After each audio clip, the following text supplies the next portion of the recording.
Was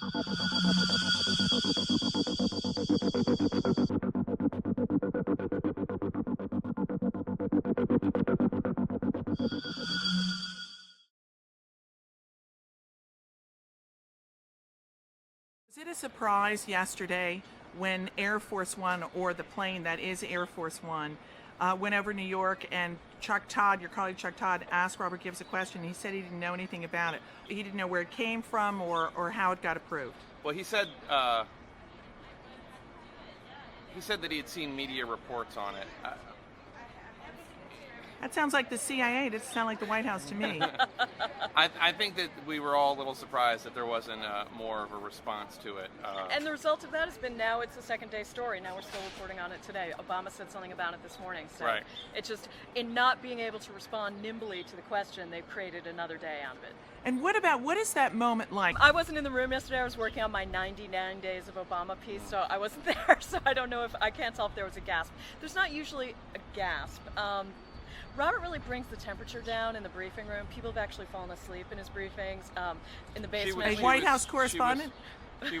She's pregnant, I should point out. The one correspondent that I think you're talking No, about. Well, you have to name that person. I'm not calling out my colleagues. They're pregnant too. Yeah, we call him the Gibbsnetist for his powers to put us right to sleep some days. So I'm referring to, there's a female correspondent who fell asleep and some cameras caught it, and I'm just saying that in sympathy she's pregnant. Well, you're not saying that because your wife's pregnant too, are you? My wife is pregnant, but congratulations. But she doesn't have to sit through the White House press briefing.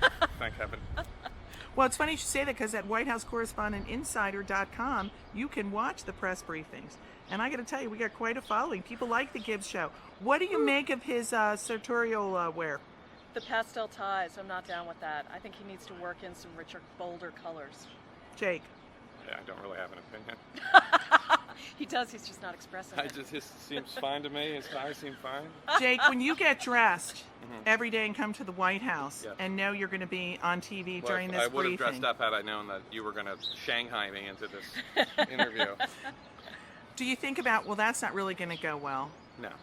You're not thinking about what you're wearing? No. Let's talk about tweeting. Jake, your famous tweeter, Tweetorama. David Axelrod last night at the Opinion Awards said the word tweet just so he could say it. And that's what he said. How much has that changed what you do? It's actually it's a good source of information, because depending on who you follow, they might be tweeting some interesting things. It's a good source of feedback from readers and viewers. Senator John McCain was tweeting today, and he asked a question about how much did the White House Air Force One photo op cost, so we know what's on his mind today. Senator Claire McCaskill tweets a lot, so it's also just often, if you follow some comedians like Rob Corddry or whatever, it's just a good source of amusement during the day. It is both, yeah. But what about for White House correspondents? I mean, you're taking people inside the process. That's good, isn't it? Is that news? Do you consider it news when you do it? No.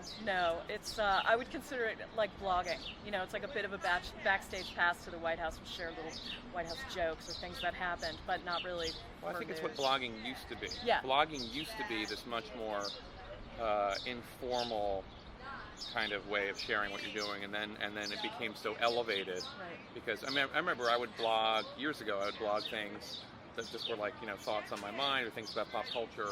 And then there was a lot of criticism that I was abusing my blog posts by not every blog being serious, and it became a much more serious venue, and I think Twitter is in the process of going through that same exact change where people are like, why would you tweet about blah blah blah when you were just ahead of your time?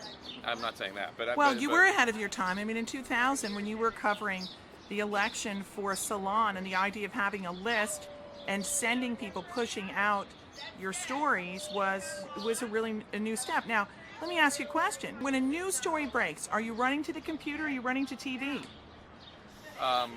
Both.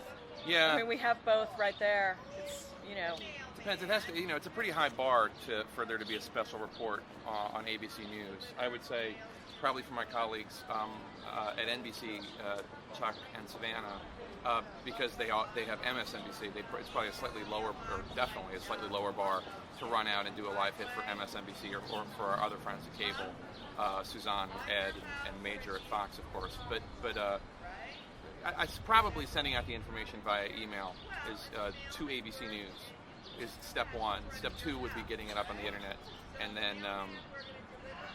But if it rises to the level of a TV special report, I would have been yanked to the in front of the camera long before that.